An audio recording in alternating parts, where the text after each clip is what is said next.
Aabot sa 56 na mga lugar sa bansa ang inasahang makararanas ng danger level ng heat index ngayong araw po ng Biyernes, May 22.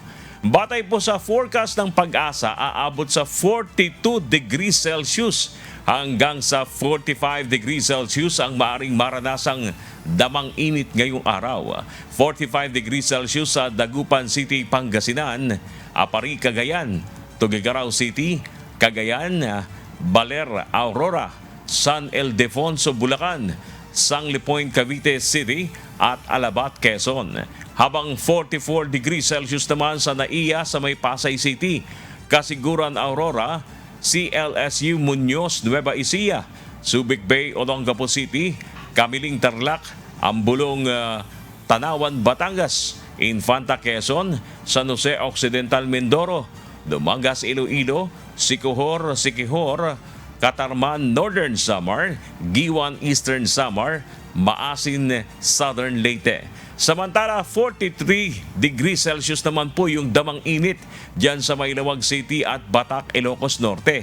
Dyan sa may Bacnotan, La Union, Etiague, Isabela, Iba, Zambales, Clark, Pampanga, Tayaba City sa may Quezon, Puerto Princesa City at Cuyo, Palawan. Gayun din sa may Daet, Camarines Norte, Birac, Catanduanes, Huban, Sorsogon, Rojas City at Mambusaw, Capiz. Sa may Iloilo City, Iloilo, Catarman, Northern Samar, Borongan, Eastern Samar, Dipolog, Zamboanga del Norte, Surigao City, Surigao del Norte, Butuan City, Agusan Norte.